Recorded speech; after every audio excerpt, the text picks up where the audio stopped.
ሰላም ጤና ይስጥልን የተከበራችሁና የተወደዳችሁ የጣና ቴሌቪዥን ቤተሰቦች እንደምን ዋላችሁ እንደምን ሰነበታችሁ። ይህ በጣና ቴሌቪዥን ብቻ እየተዘጋጀ የሚቀርብላችሁ ጣና እንግዳ ፕሮግራማችን ነው።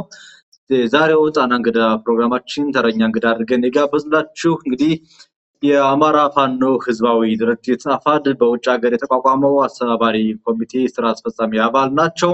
በአሜሪካን ሀገር ከ35 ዓመታት በላይ የኖሩ ባለትዳርና የልጆች አባት ሲሆኑ በወቅታዊ የአማራ የፖለቲካ ትግል ላይ እንዲሁም ደግሞ የህልውና ትግልን አስመልክቶ ማብራሪያ የሚሰጡን አንጋፋው ፖለቲከኛ ጋሽ መሐመድ ሊበን ናቸው። አቶ መሐመድ ሊበን ጋር እንግዲህ በወቅታዊ ጉዳይ ላይ ሰፋ ያለ ጊዜ ወስደን እንወያያለን። አቶ መሐመድ ሊበን እንደምን ሰነበቱ? እንደምን አልጋ እንኳን ደህና ጠበቃችሁ የጣና ቴሌቪዥኖች። እግዚአብሔር ይመስገን እኛ ደህና ነን። በድጋሚ ስለተገናኘን በድጋሚ አመሰግናለሁ። እንግዲህ ጋሽ መሐመድ በወቅታዊ ጉዳይ ውይይታችንን ለመጀመር ወደናልና እንግዲህ አሁናዊ የሰሞኑን የአማራ ህዝብ ትግል በርከት ያሉ ጉዳዮች እየታዩበት ይገኛሉ። የኃይል አስተላለፉ ጉዳዮችም ደግሞ የተለያዩ መልኮችንም እየያዙ ይገኛሉና እንደው ለውይይታችን መጀመሪያ ያክል እርሶን በተመለከተ ጥቂት ማብራሪያ እንዲሰጡ እስኪ እድል ልስጥዎትና ወደ ዋናው ጉዳይ ከመግባታችን በፊት መሐመድ ሊበን እኔ አውቃለሁ ብዙዎች እናውቃለን፣ ነገር ግን ይሄ ለታሪክ ዶክመንት ነው የሚቀመጥ ቃለ ምልልስ ስለሆነ ጋሽ መሐመድ ሊበን እስኪ ራስዎን ያስተዋውቁልን። በመጀመሪያ ደረጃ እኔ መሐመድ ሊበን መሐመድ የሱፍ እባላለሁኝ። የተወለድኩት በወሎ ክፍለ ሀገር ኮምቦልቻ ያጣሪ ገንዳ ገጠር ነው። ከዛ ኮምቦልቻንም ደሴንም ሳላይ ወደ አዲስ አበባ ተጓዝኩ እድሜ ለትምህርት ሲደርስ። ከዛም አራት ቶብኝ ጂንካ የሚባል ቦታ ደጃዝማች ትምህርት ቤት በከፍተኛ ውጤት 100 ከመቶ በማምጣት ወደ ሃይ ስኩል አለፍኩኝ። ከዛ በኋላ እንግዲህ ወይዘሮ ስህንደሴና አዲስ አበባ መድኃኔዓለም ሃይ ስኩል ነው። ከዛም ዩኒቨርሲቲ ገብቻለሁ። ሁለተኛ ለሁኝ ወደ ስደት በወቅቱ በነበረው አስገዳጅ ሁኔታ ጅቡቲ በእግሬ ተጉዣለሁኝ። ኢንፋክት ወደ ጅቡቲ ከመጓዜ በፊት የነበረብኝ ትልቅ የፖለቲካ ችግር ወይዘሮ ስህን እያለሁኝ ታውቃላችሁ፣ ወይዘሮ ስህን ትምህርት ቤት ፖለቲካሊ በጣም አክቲቭ ናቸው። ሶ ሃፒ ከዛ በመማር ወደ ጀሚ የሚባል እስር ቤት ደርግ ለአንድ ዓመት ተኩል አስሮኝ ነበረ። ከእስር ቤት እንደወጣሁኝም ያው መድኃኔዓለም ሃይ ስኩል ግራጁዌት አደረኩኝ። ውጭ ሀገር የትምህርት እድል በነበረኝ ውጤት አግኝቼ ነበረ። በከፍተኛ ትምህርት በኩል ላክቪል ስቴት ኮሌጅ ነበር የመጣሁት ለሜዲካል ያለፍኩት። ወደ ውጭ ሀገር ኃይል ምዕራብ ሀገር ሄዶ ማቻልም ተብሎ ኮላፕስ አደረገ። ከዛ በመቀጠልም ለፎርመር ኢስት ጀርመኒ አግሮ ኢንዱስትሪ ፎር ማስተርስ የሚያስጨርስ እድል አግኝቼ ነበር። ያም ደግሞ በጸረ አብዮት ካምፕ ያልተሳተፈ እንጂ የተሳተፈ አይሆንም ቀረ። ስለዚህ እዛው አዲስ አበባ ለመግባት ቻልኩ ማለት ነው። ከዛ በኋላ በሚቀጥለው ዓመት በነበረው ከፍተኛ የሆነ አመፅ ተነስቼ ትቼ ወደ ጅቡቲ በእግሬ ገባሁ ማለት ነው። ጅቡቲ የተወሰነ ዓመት ካቃጠልኩ በኋላ ጅቡቲ ግን እንደገባሁ ያጋጠመኝ ሁልጊዜ የማረሳው ነገር ምንድን ነው? አማራነትን የተማርኩ 3 ሳምንት ያንም እስር የተዳረኩት ምንድነው ተብዬ ስጠይቅ እጅ ኢትዮጵያዊ ነኝ ብዬ ስል ኖ ሪካርድ ለመሱ ተብዬ ታሰርኩኝ። ሁለተኛውም ሳምንት ላይ ሴምቲንግ መለስኩኝ፣ ታሰርኩ። ሶስተኛው ሳምንት ላይ በአሁኑ ወቅት አውስትራሊያ የሚገኝ ኢፒዶ የሚባል አፋር መጥቶ ስማ አንተ ቋንቋ ማንነትህ ዘርህ ነው እዚህ ሀገር የሚወስነው፣ ኢትዮጵያን ባል ነገር ጅቡቲ ውስጥ ሀገር ያለው ቋንቋ ምንድን ነው? አማርኛ። ኦሮሞኛ ይችላል በሰዎች ነው፣ ትግርኛ ነው። እኔ እንዳውም ሶማሌ አይችልም ልጅ ነኝ እንግዲህ 19 ዓመት። ስለዚህ አሁን አንተ እንግዲህ ያለ እድል እንዳታፍርበት አማራ ነው ይበላለኝ። እሺ ብዬ ስቀርብ አማራ ነኝ ስል ወዲያው ተለቀቅኩኝ። 6 ወር 8 ወር በወቅቱ ይጠብቁ የነበሩ ስደተኛዎች ሳይፈቀድላቸው ለእኔ ያ እንደ ትልቅ ታይቶ ወደ አሳይለም ተሰጠኝ ማለት ነው። ከዛ በኋላ ግን ጅቡቲ ውስጥ ሪሰትልመንት ወይም ደግሞ ሰፈራ የሚወስድ ስለጠፉ በፎርጅድ ፓስፖርት ተሳፍሬ ኢጅፕት ገባሁኝ። ኢጅፕት እንደገባሁም አረበኛ ሲል በቃባኝ ችግር ምክንያት ቋንቋ ኮሚኒኬት ማድረግ አልቻልኩኝ። ልጅም ነኝ 22 23 ዓመት እድሜ ነው ያለኝ። በቀጥታ ወደ እስር ቤት ተላኩ ማለት ነው። ከእስር ቤትም ከወር በኋላ መሰለኝ አይ ቲንክ ባለሳሳት አምልጬ ወጣሁ ማለት ነው። ከዛ ለዩናይትድ ዳውንታውን ካይሮ ቀስራር አይን የሚባል ቦታ እጄን ሰጠሁኝ። አሳይለም ተፈቀደልኝ። ወደ አሜሪካን በግሪን ካርድ እና ለአሜሪካን ሚሊተሪ ሰርቪስ ሬጂስተር ተደርጌ እድሜ ከ25 ዓመት በታች ስለሆነ ወደ አሜሪካን ሀገር ሚስተር እና ሚስስ ሲግሪድ የሚባሉ የላትቪያ ሴትዮ እና ፈረንሳዊ ሰውዬ ስፖንሰር አድርገውኝ ጆን ኤፍ ኬኔዲ ኤርፖርት ኢንተርናሽናል ኒውዮርክ አርፌ ከዛ ወደ ከነዲከት ተወሰድኩ ማለት ነው። በአሜሪካን ሀገር እንደመጣሁም እንደ ማንኛውም ኢትዮጵያዊና አማራ በመትጋት ትምህርቴን እዚህ ሀገር ፈርስት ዲግሪን ኢንፎርሜሽን ፕሮግራሚንግ በመቀጠልም ወደ ቢዝነስም ወደ ስራ በኋላ ግራጁዌት ስኩል ገብቼ የድህረ ምረቃ በጥሩ ውጤት 3.9% በማምጣት ጂፒኤ 5 ዓመት ሰርቻለሁኝ። በጎን ደግሞ ያው እስቲ ይሄንን እንመርስበታለን። አንድ ጥያቄ ግን ወደ አእምሮ ይመጣብኝ። እንግዲህ ከ30 ዓመት በፊት ከ32 33 ዓመት በፊት ጀምሮ እንግዲህ የነበረውን የአማራን ሁኔታ እናውቀዋለን።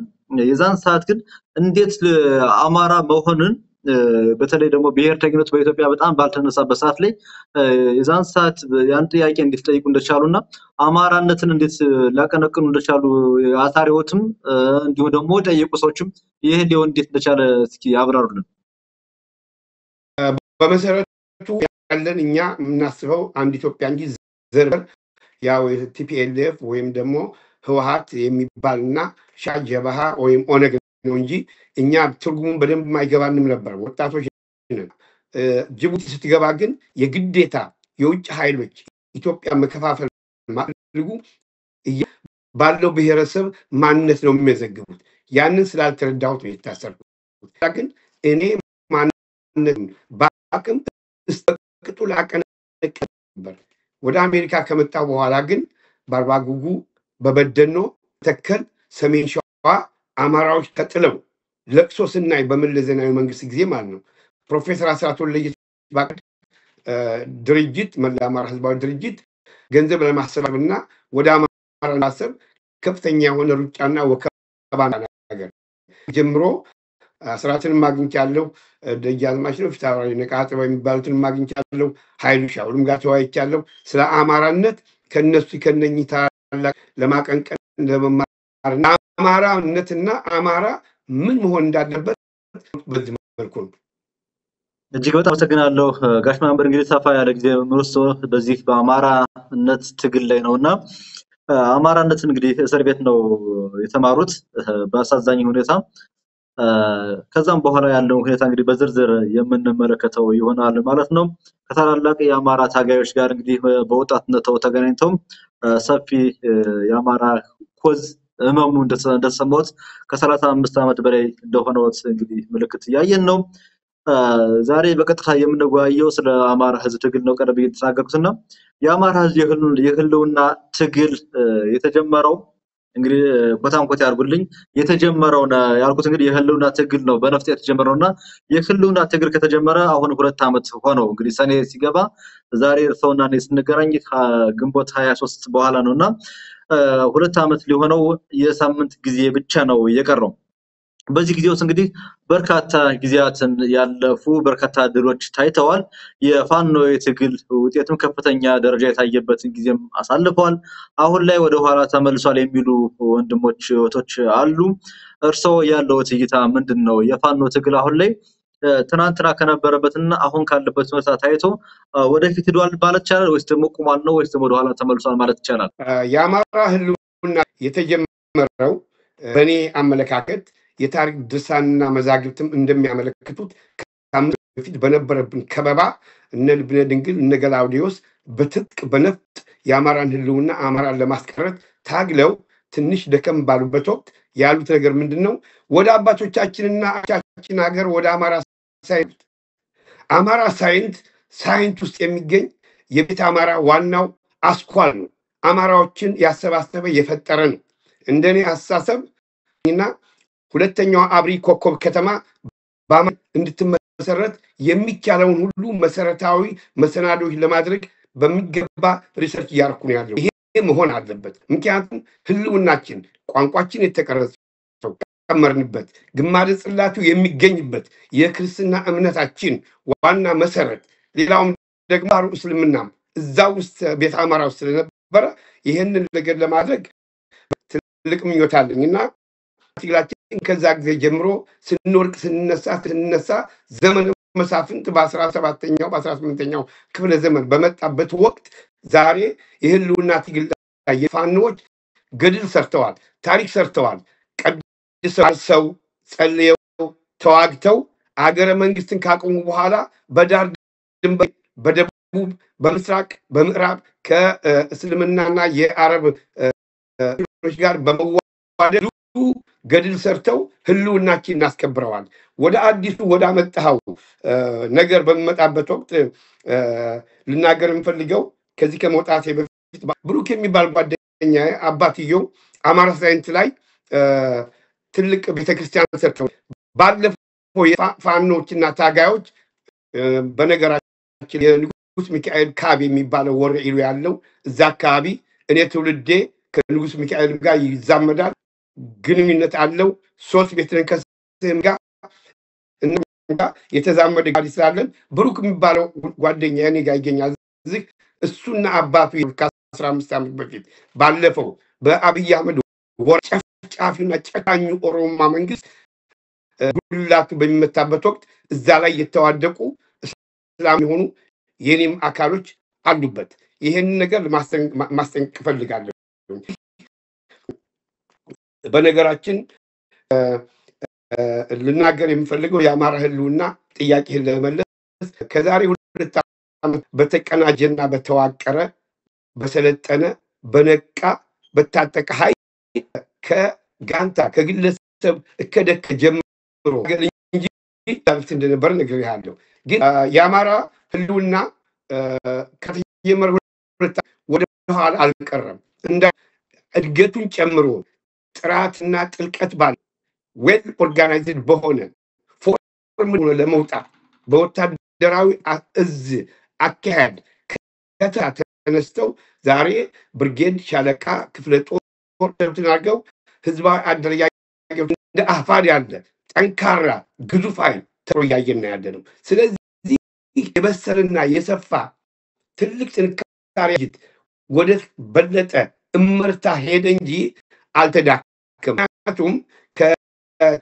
የተለያዩ የፋኖ ቡድኖችና የፋኖ ታጠቁ ወይም ደግሞ በመሳሪያም በስንቅም በጥቅም በኋላ ቀር በሆነ መልክ የነበረው ወታደራዊ ጥበብን በተመለከተ ወታደራዊ ትንታኔዎችን በተመለከተ ታላቁ ፈንታ ሙሐባ የመሳሰሉ የሚሊተሪ ኤክስፐርቶች ጠበብቶች ጥናት ያለው ማንም የማይበግረው ኃይል እየተራ ትግሉ ዛሬ አፋድ ዛሬ ከፍተኛ ደረጃ ደረሰያ ነው እንጂ ትግሉ የተላከመበት አይደለም። ኦፍ ኮርስ ይገባኛል አንተ የምትለው መጀመሪያ ስፖንታኒየስ ትግሉ በተጀመረው ወቅት ሳይቀር ተቆጣጥሮ ነበር።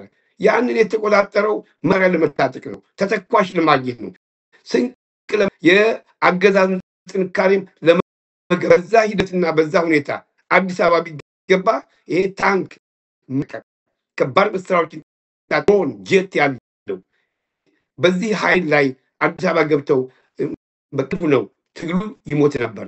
የወሰኑ ወታደራዊ እንቅስቃሴ በጣም ለዚህ ተአምር አሁን ፎርሚደብል ፎርሱን እንድንወጣ ያደረገ ነው። ምክንያቱም ጋሽ መሐመድ እዚህ ላይ እስኪ ደግሞ ተጨማሪ እዚህ ላይ ሐሳባችን እንግዲህ የተቀባበልን ስለሆነ የምንጓየው ያቋረጥኩ ለበጎ እንደሆነ ታስብልኛል ብዬ ተስፋ አደርጋለሁ።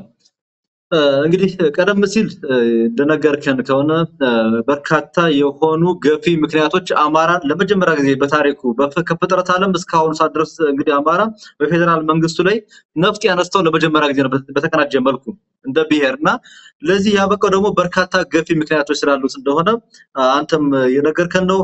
የፋኖ መሪዎችም እንግዲህ ተናገራሉ፣ ደግሞ ትክክል ነው።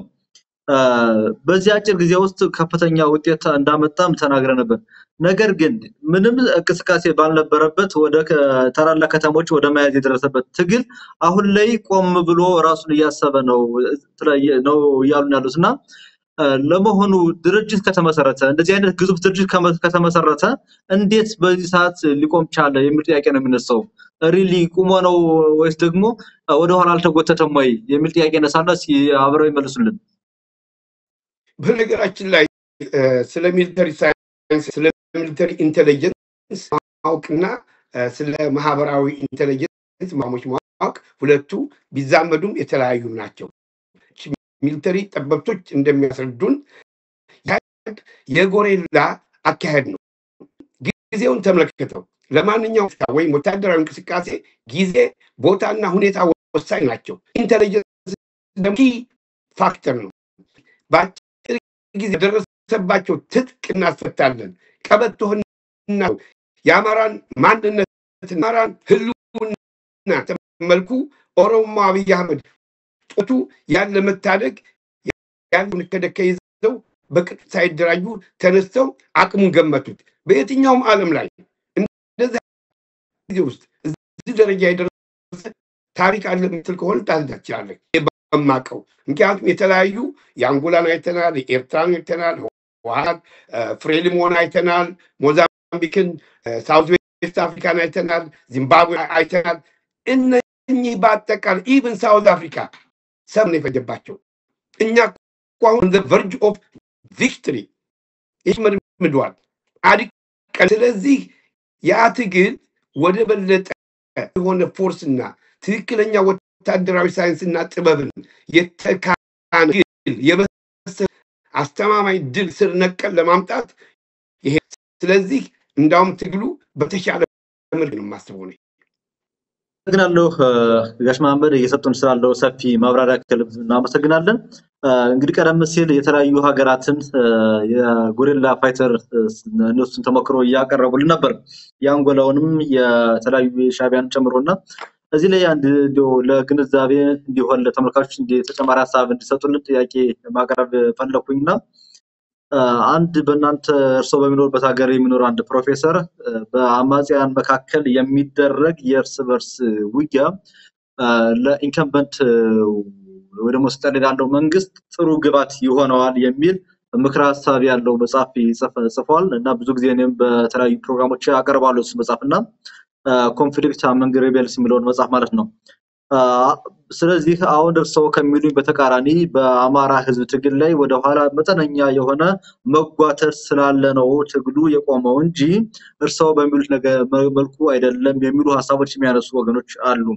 በፋኖች መካከል በተለይ በመሪዎች በፋኖ ሳይሆን በፋኖ መሪዎች መካከል የተፈጠረው አለመግባባት የፋኖ ትግል ወደ ኋላ ጎትቶታል። ይሄ ደግሞ ለብልጽግና ምቹ ሁኔታን ፈጥሯል። ዘፋኙ እንዳለው ሁኔታው ለኔ ተመቸኝ ብሏል ብልጽግናና ይሄ ነው እውነታው የሚሉ አሉና በዚህ ጉዳይ ላይ ሰውን ሀሳብ ልስማ። እኔ እንደ ምሁር እንደ ደራሲ አደንቀዋለሁ መጽሐፉ፣ ግን ሐሳቡን ትንታኔ ልጋራም። ምክንያቱም በቤተሰብ መካከል ግጭት ይኖራል። እዚህ ላይ እንግዲህ ኬዝን ፖይንት አዳምጠኝ። ፋኖች እታች ያሉትም የሚዋጉት አንድ ናቸው። እንደሌላው ሀገር የህልውና ትግል ውስጥ ያሉ ናቸው። ከላይ የስልጣን አንዳንድ መሻኮቶች ግልጽ ነው። ይሄ የትግሉ ሂደት ነባራዊ ሁኔታ የትኛውም የታሪክ አጋጣሚ እንኳን ሪቤል መሳሪያ እሳት ታጥቃ አይደለም በመንግስት ስልጣን እንኳን ያሉ ሚኒስተርና ሚኒስተር ምክትል ሚኒስተሩ መጋጨታቸው ማይቀር ነው። ግን ይሄ ጽንፍ የረገጠና ፋበርሱ ተዋግቶ ሌላ ችግር ያመጣል የሚል እምነት የለም። እንደምንመለከተው ገና እኮ አሁን እኛ አፋር ትልቅ ድርጅት ነው። አፍባሃ የሚባለው ደግሞ አሁን እየተደራጀ ነው፣ መሪም አልመረጠም። ግን ኢቨንቹዋሊ ይመጣሉ። ሜቢ ሁለቱ ኃይል ሆኑ ይችላሉ። ምክንያቱም የዚህ የሪቤል የዚህ የፋኖ ትግል አማውና አነሳሱ ቅርጽና ይዘቱ ግቡ ተለያየ ነው።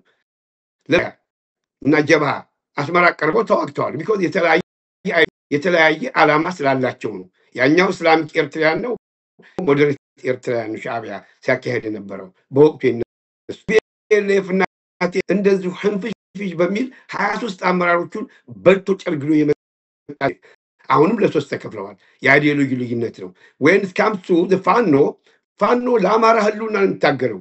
የዛም በለው የዚህም በለው የዚህም በለው ኢጎዎች አሉ፣ ውስጥ ኃይሎች አሉ። ለውጥ ለማምጣት የሚፈልገውን አፋድ ስር ነቀል እንዳያመጣ ሰራዊቱ እንዲበተን ገንዘብ እንዳይሰበሰብ የተሰበሰበ እንዳይሰጥ ከፍተኛ ደባ እየተሰራበት ነው ያለው። በሌላ ሳይድ ያለውን ደግሞ አይ አይጎዳንም ሜቢ እንደ ሌሎቹ ሞዴሬት ሆኖ እኛ የሚሉ የውጭ እጅና የውጭ ኃይሎችም አሉበት። ከውስጥም ትግሉን ወደ ስር ነቀል መውሰድ የማይፈልጉ ኃይሎች ይኖራሉ። እየለየ የመጣው መስመር ይሄ ነው።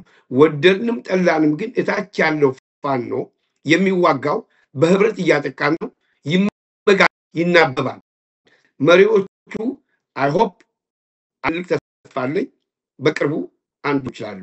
ስለዚህ እኛ የራሳችን ማንነት የራሳችን የትግል ስልት ያለን ስነ መንግስትን ከማንኛውም ሀያል ሀገር በፊት የፈጠርን ስለሆን ብልህ ነው። አማራ ይነጋገራል፣ ይወያያል፣ ይናበባል፣ አንድ ይሆናል። ባይሆን ተናቦ ይታገላል። ይሄ በቅርቡ እንደሚመጣ እነግርሃለሁ። ነገር ግን በውጭ ያሉ ሪቤል ታሪኮችን ብትመለከት ሳውዝ ኢስት ኤሽያን ብትመለከት በርማ ያሉትን ብትመለከት በግሬደር እየቀበሩ የሚባሉትን ብትመለከት እንደዛ የሚያደርግ አይደለም። የጎጃምና የወሎ የሸዋ ፋኖ አማራን በግሬደር አይቀበርም። አማራን ለመግደል ከላይ ያሉት ግን ጥቅም አለ፣ የውጭ ኃይሎች ኢንተረስት አለ፣ ትልቅ ችግር አለባቸው ብዬ ያለው ችግር በቀላሉ በውይይት ሊፈታ የሚችል ነው። አፍተር ኦል አማራ ነው ያምናል፣ በቁርአኑ ያምናል። እርስ በርሱ ተውተው የሚል ባህልና ካልቸር ማንም ሀገር የሌለውን አለን። ስለዚህ እኔ ወደዛ እንሄዳለን ብዬ አልገምትም። እንግዲህ ጋሽ መሐመድ እዚህ ላይ ድጋሚ ለመጠየቅ የሚያስፈልገን ሀሳብ ነው ያነሱትና ወደ ኋላ ልጠይቀው የነበረውን ሀሳብ አሁን ድጋሚ አስቀድሜ ልጠይቀው ፈልጋለሁ። ቀደም ሲል እንግዲህ በፋኖ መሪዎች መካከል መጠነኛ ለመግባባት ወይ ደግሞ የሀሳብ ልዩነት እንጂ የዓላማ ልዩነት እንደሌለ ተናግረዋል። ብዙዎቹም ይህን ሀሳብ ይጋሩታል።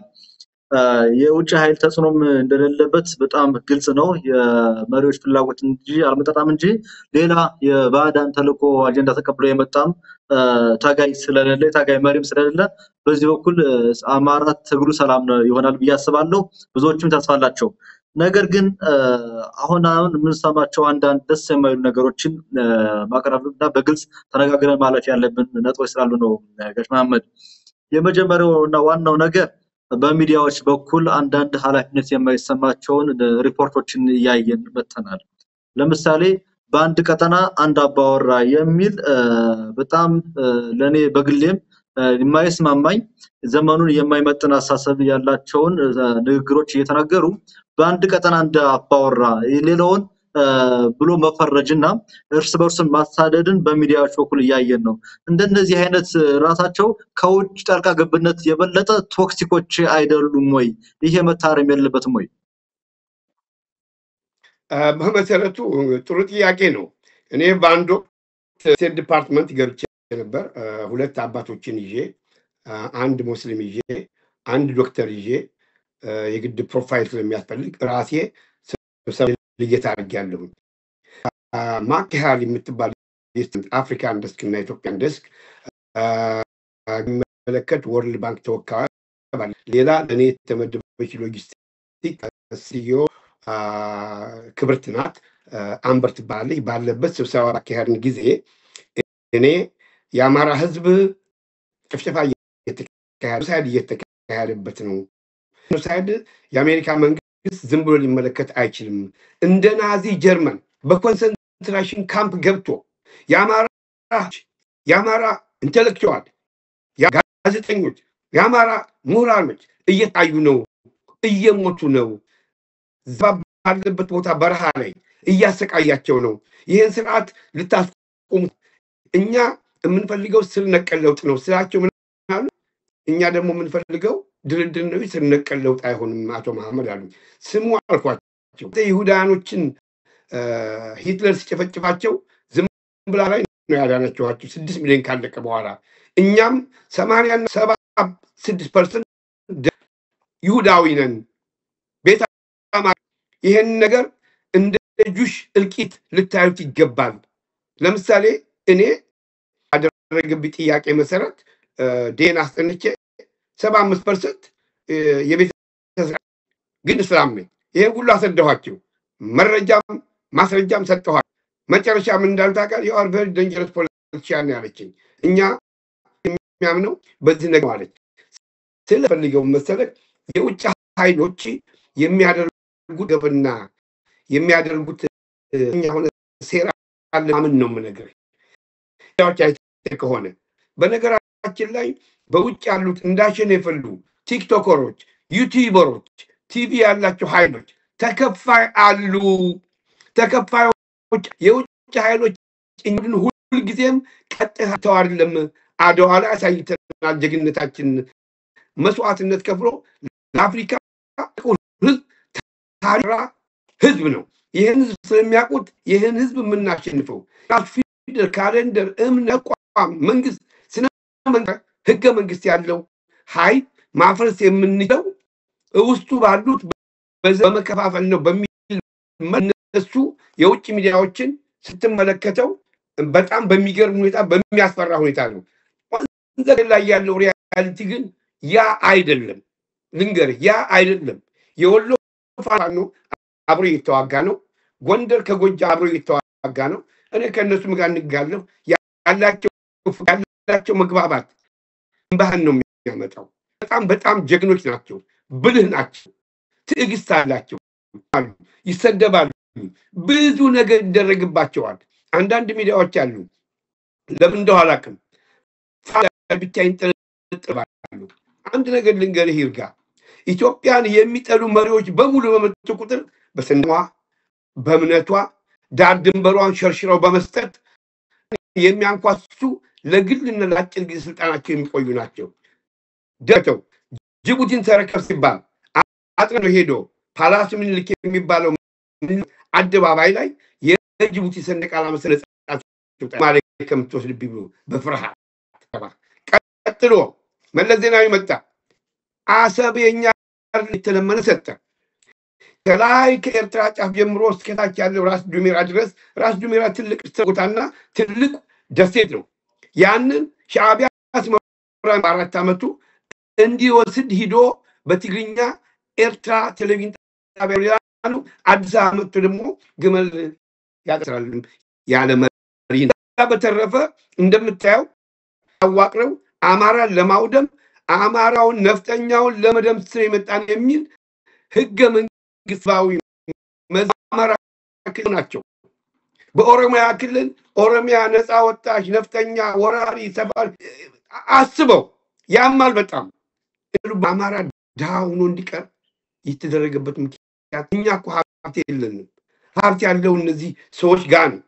እኛን የሚገሉ ሰዎች ጋር ነው። በወጥተው እስቲ በዓለም ላይ የሌለ የቴሪቶሪያል ፌዴራሊዝም ማድረግ ሲገባቸው ኤትኒክ ፌዴራሊዝምን መድበው የራሱ መዝሙር ሁሉን ነገር አድርገው በግድ አስገድድ ይሄን ነገር ሰጡ። ለአማራውም ጭምር ሰንደቅ ዓላማ ሰጡት።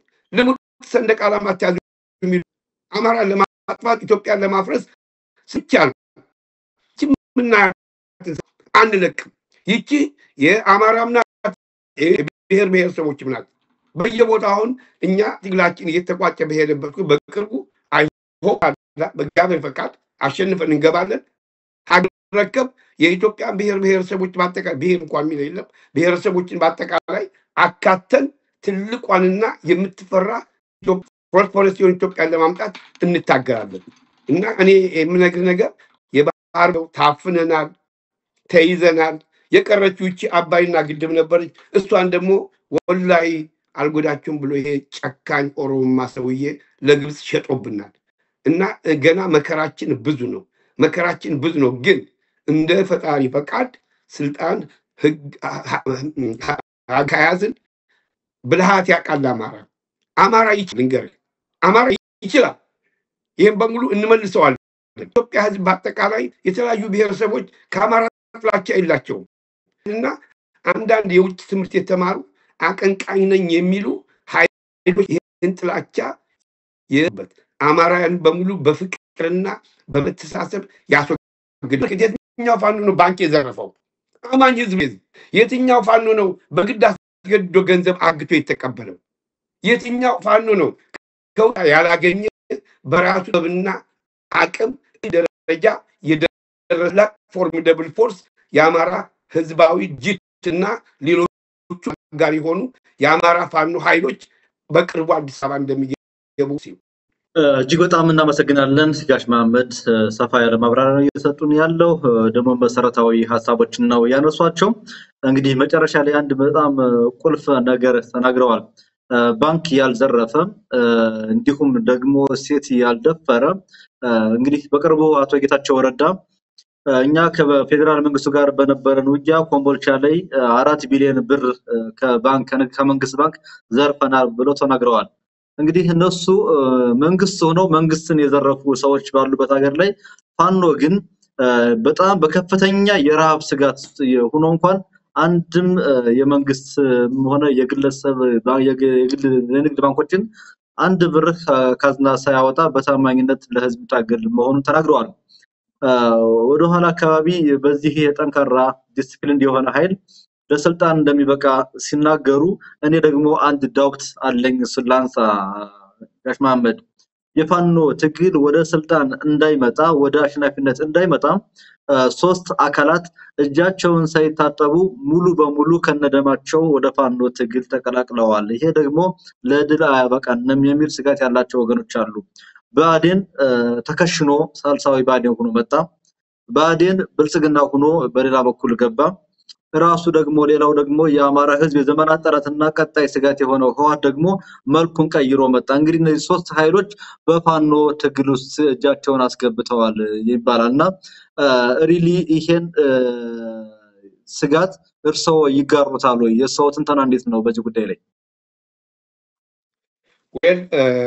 ቅድም እንዳልኩ በጂኦፖለቲክስ ቬሪ ሴንሲቲቭ እና ቬሪ ክሩሻል ቬሪ ኢምፖርታንት ነው። ለውጭ ኃይሎች በጣም ይጋቸዋል።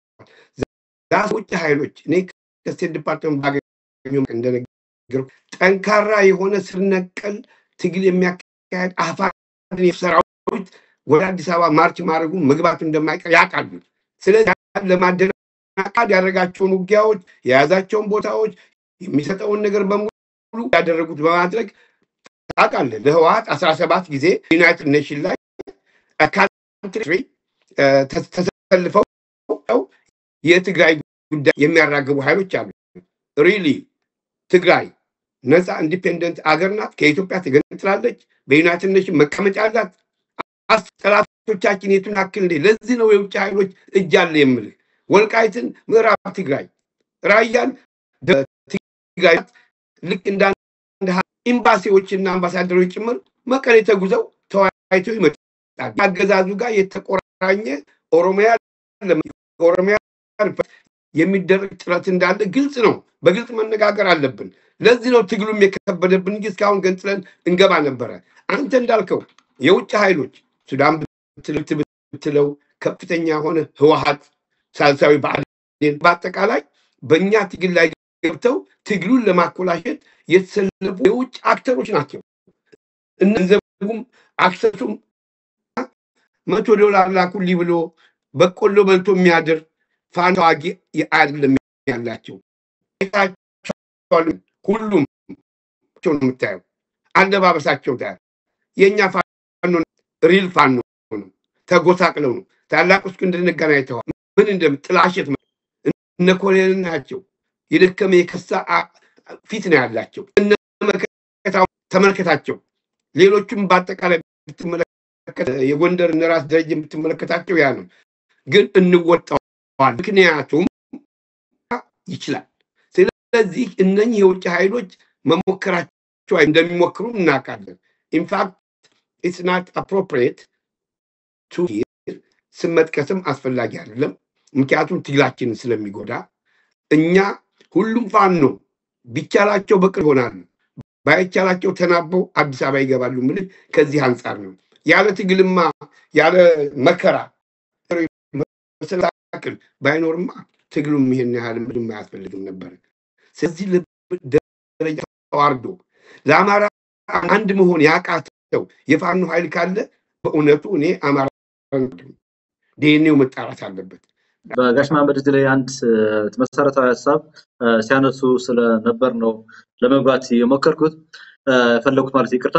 ቀደም ሲል እንግዲህ እርስዎ ሰፋ ያሉ ሀሳቦች ሲያነሱ የአማራ ፋኖ ህዝባዊ ድርጅት እንግዲህ አቶ እስክንድር ነጋ ይመሩት ማለት ነው አንደኛው ፈተና የሆነበት የፋይናንስ እጥረት እንደሆነ ተናግረዋል። ይሄንን የፋይናንስ እጥረትን ተከትሎ እንግዲህ ቀደም ሲል የዛሬ 3 ዓመት 2 ዓመት በፊት ልክ በዚህ ወቅት ላይ የዛሬ 2 ዓመት ገደማ ነፍሱን ይማርና ከፍ ያለው ደሴ አርበኛ ከፍ ያለው ደሴን ጨምሮ ሌሎችም ፎቶአቸው ተጠቅሞ ከፍተኛ የሆነ የገንዘብ ማሰባሰብ ንቅናቄ ተካሂዶ እርሶም የነበሩበት እነ ሻለቃ ዳዊትም የነበሩበት ሰፋ ያለ የገንዘብ የማግኘት አቅም ተፈጥሮ እንደነበር እናስታውሳለንና አንደኛ ያ በመላው አማራ ስም የተሰበሰበ ገንዘብ የአፋድ ያሁኑ ሊቀመንበር የሆኑት አቶ እስክንድር ነጋ የነበሩበት ማለት ነውና ያ ሁሉ ገንዘብ እያለ እንዴት ለችግር ሊዳረጉ ቻሉ የሚል ተደጋጋሚ ጥያቄ በጣም ይመጣል። አንዳንድ እጃቸውን የሰጡ ሰዎችም አሁን ወንድሞች ሲናገሩም እና ተተኳሽ ስናጣ ከንቱ ሞት እንሙት ወይ በዚህ በኩል ብልጽግና ይተዋጋን በዚህ በኩል የራሳቸው ወንድሞች ለህዋት ገብረው ባንዳ ሆነው እንደ ከፍ ያለው ደሴ አይነቱን ጀግና ወንድማችንን ገለውብናል። ስለዚህ ይሄን ለታሪክ መቀረት አለብን ሲሉ ይናገራሉና የተሰበሰበ ገንዘብ ነበረ ያ የት ገብቶ ነው? አሁንስ መሰብሰብ የማይቻለው ለምንድን ነው? በነገር ውስጥ ያለውን ትግል ለማድረግ ትልቁ መሰናክል ከውጭ የኮሚቴው ውስጥ ሆነ ከኮሚቴው ውጭ ያለ አጠቃላይ የሐሳብና የልዩነት ፍጭት ነው። ስለዚህ እኔ እንደማየው ሲያጨበጭበው የነበረው ዛሬ በሚዲያው በፖለቲካው በማንኛውም እንግዲህ ገዱ አንዳርጋቸውን ተመልከት ብአዴን የነበረ ሲያጨጭፍ የነበረ ሲደበደብ እንደነት ሲያገር አገኘዋለን ከግል ማን ጣለ እዛው ትሉ ውጭ ያለ አማራ አይመለከተንም ስለ የነበረው ኃይሎች ጨለማ ሲሆን ቀን ሲመሽ ወጥተው በተለያየ መልኩ ፋኖ ከፍተኛ ጥረት እያደረጉ ነው ያሉት። ይሄን የምንመለከተው ነገር ነው። ስለዚህ በገንዘቡ ዙሪያ ስትመጣ እኔ ዝርዝር ከመስጠት የምታቀበት አለኝ። ኦፍ ኮርስ አንተ እንዳልከው እኔ ከባልደራስ ጀምሮ ገንዘብ ይወጣው ገንዘቤን አውጥቻለሁ ካምፔን ብዙ ነገር ሰርቻለሁ። ነገር ግን የገንዘብ ያዥ ኮሚቴ ስላልነበርኩኝ ምን ያክል ገንዘብ ለምን ተከሰጠ የሚለውን ነገር እዚህ ቦታ ላይ መግለጽ አልፈልግም። ታላቁ እስክንድር ነጋ እሱም ያውቃል፣ ሌሎችም አሉ። ጉዳዩ እነሱ ጋር ነው ያለው። እንግዲህ እኔ ገንዘቡ የምጣይምቱ ጉዳይ እኔ መናገር አልችልም። እዚህ ላይ በተአቅቦ አልፈዋለሁ። ነገር ግን አጣ ገንዘብ ላይ እያንዳንዱ አማራ እና እያንዳንዱ አማራን ደጋፊ የኢትዮጵያ ብሔረሰቦች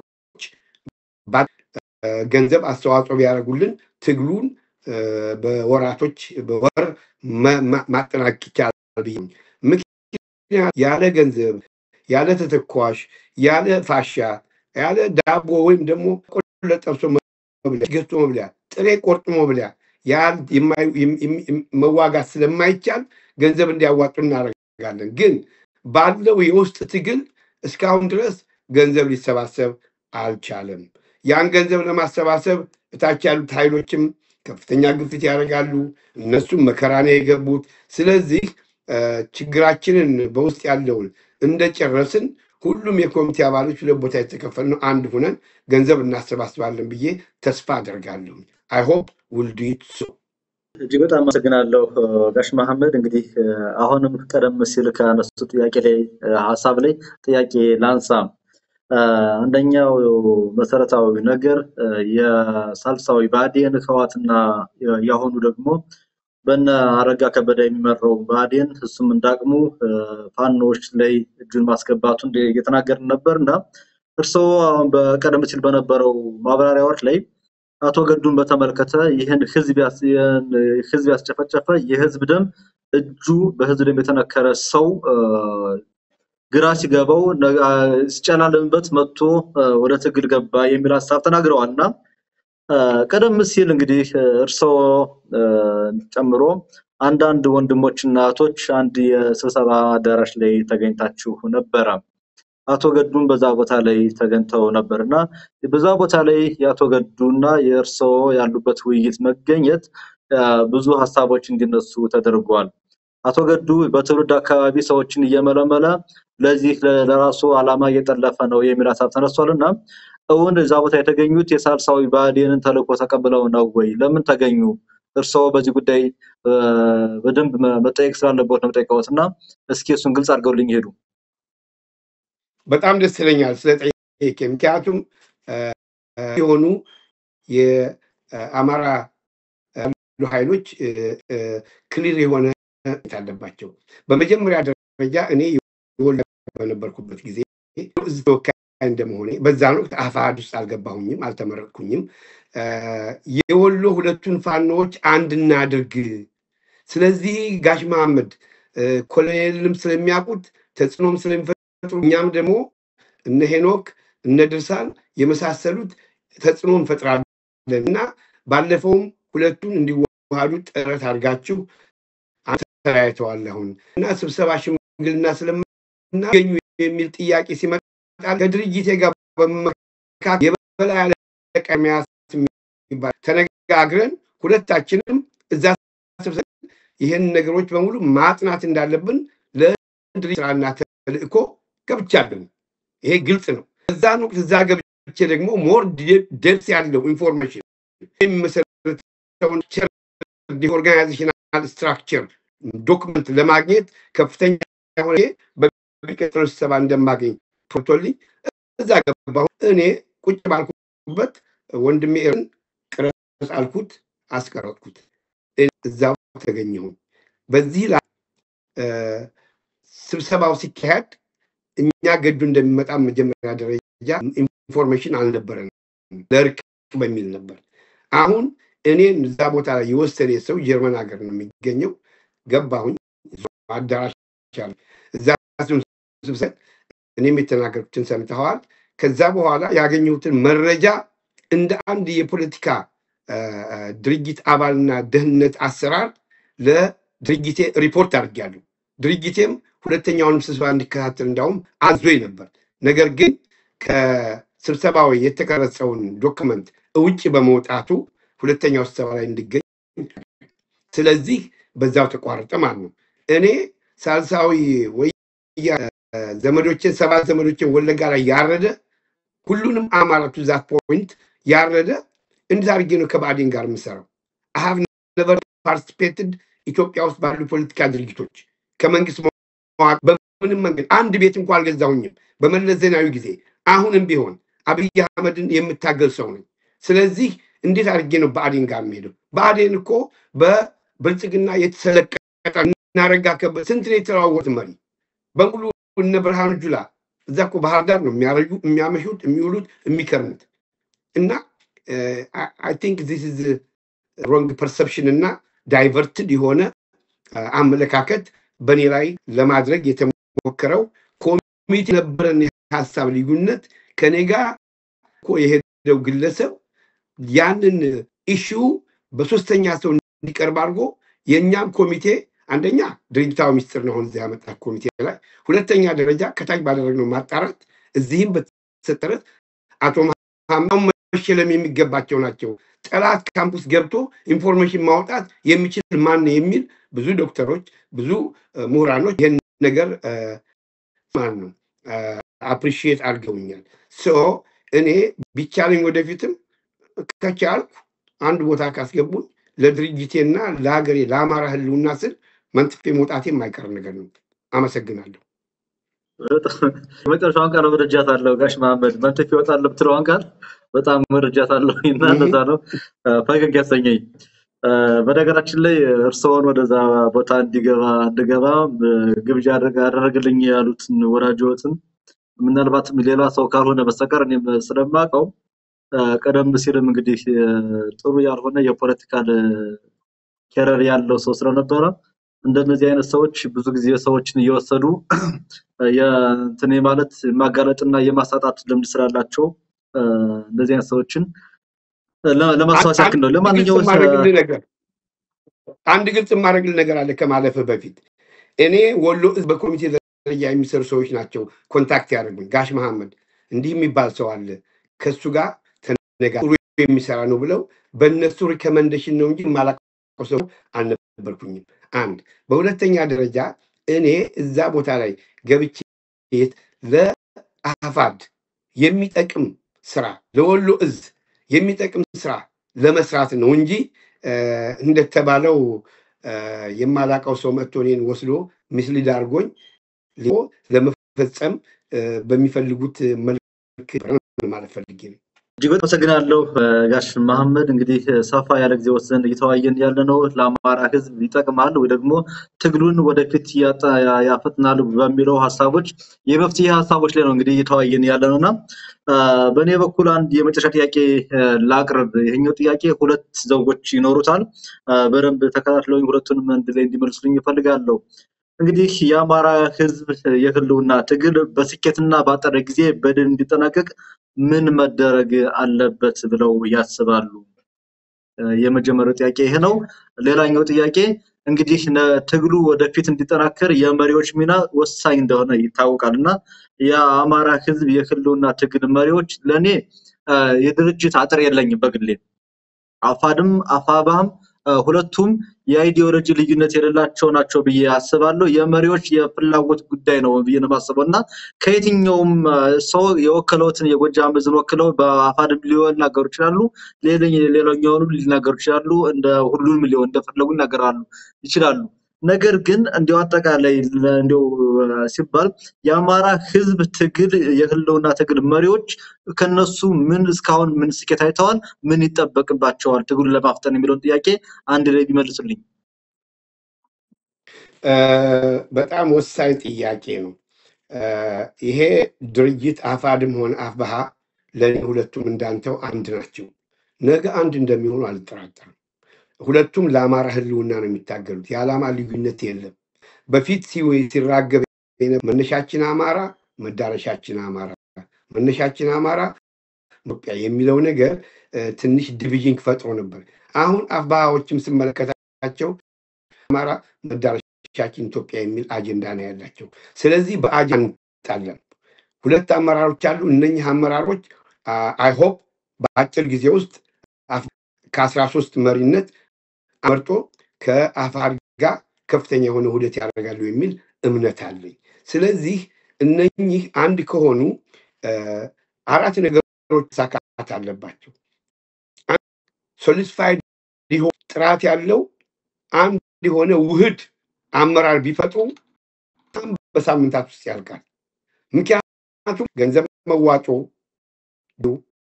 የውጭ ግንኙነቱ፣ ማህበረሰቡን የመቀስቀስ ታቃፊነቱ ወሳኝ ስለሚሆን፣ በሁለተኛ ደረጃ አንድ እንኳ ባይሆኑ ተናበው መስራት አለባቸው። ዘመነ ፓወርፉል የሆነ አነጋገር አለው። እስክንድር ጽናትና ስፋት ጥለው ቻይ ጽኑ ታጋይ ነው።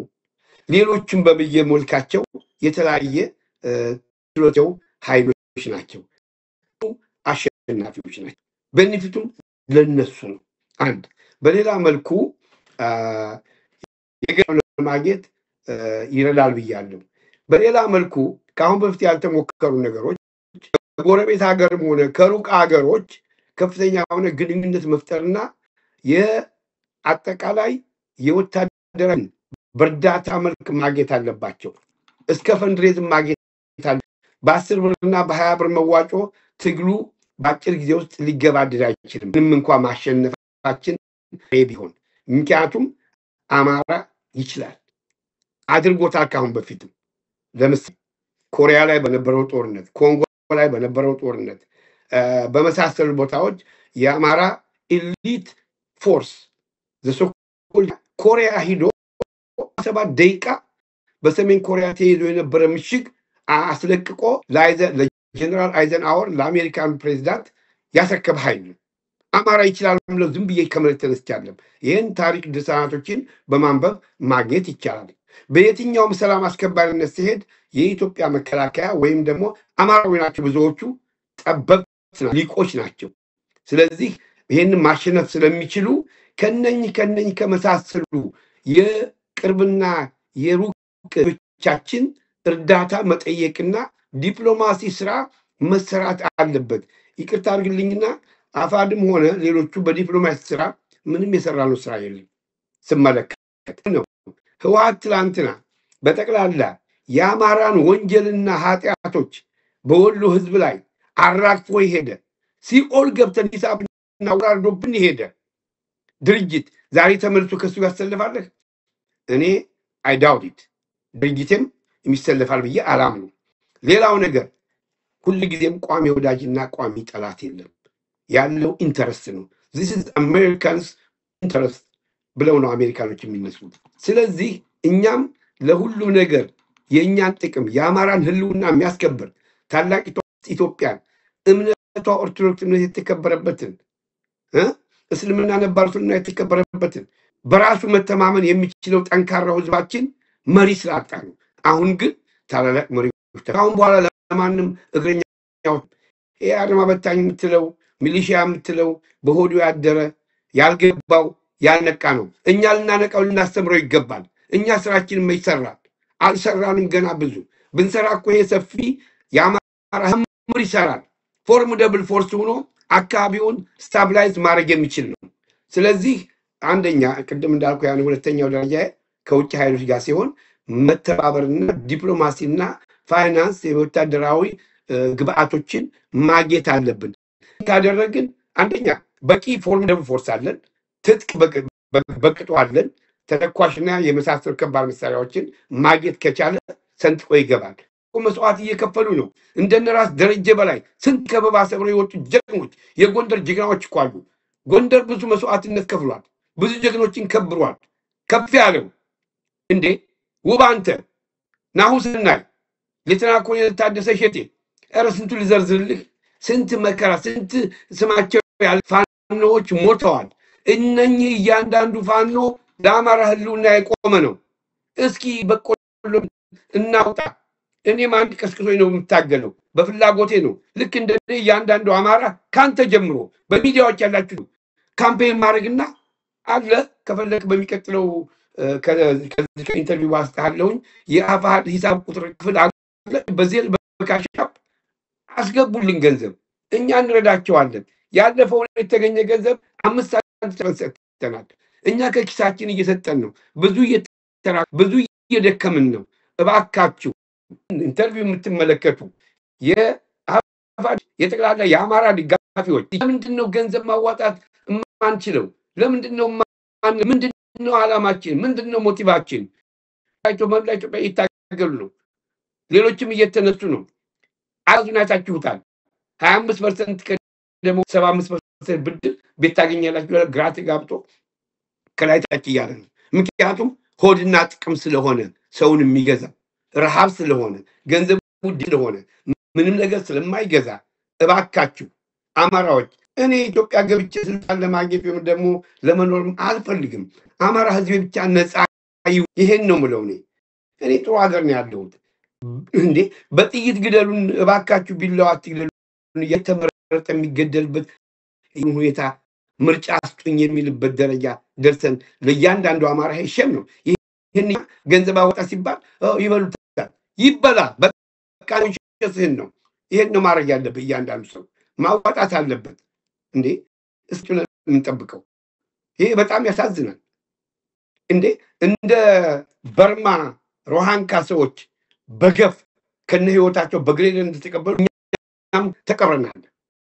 እየታረድን ያለነው ወንድም እህቱን እንዲገናኝ ሽል እየተቆረጠ ማሳከር የተደረግን ጄኖሳይድ የፈጸመብን አብይ አህመድና ሬጂሙ እንዲህ በቀላሉ ምን ተዋለን ለፍርድ ይቀርባል። አንዳንዱ አብይ አህመድ ላይ መዝመት አለበት። የጎንዮሽ ትግል አማራን ከአማራ ከለ እንዲህ ያለ ዘመን እንዲህ ያለ ተው፣ ዘመንን ተው፣ እስክንድርን ተው፣ ኮሎኔሉን ተዋቸው።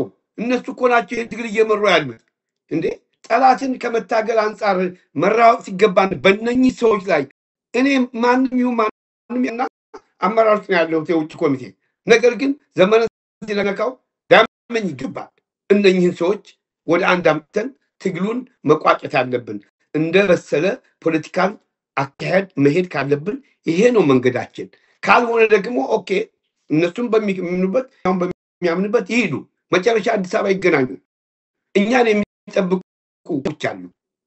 ኢትዮጵያ ውስጥ ብሔር የሚባል ነገር በእኔ እምነት የለም። ምክንያቱም ብሔር ኢትዮጵያ ናት፣ ሌሎቹ ብሔረሰብ ናቸው ማለት ነው። ብሔር ላይ ካለ ቅኝ ግዛት ገዝታለች ኢትዮጵያ ወይም ኮንቲኔንት ናት። ተማርኩ የሚል የኛ ማህበረሰብ ይህን ደፊኒሽን መገንዘብ አቅቶት ብሔረሰቦች ይላል። ኧረ እንዳው በእናታቸው በእግዚአብሔር ኧረ ሰው የተማርነውን ትምህርትን በተግባር እናውል ነው የማስበውና ነገር አላብዛብህ ወዳጄ። ሌላ ጊዜ በሰፊው እንጫወታለን። እጅግ በጣም አመሰግናለሁ ጋሽ መሐመድ። ሰፋ ያለ ሀሳቦችን ነው ዛሬን ስለተወያየነው።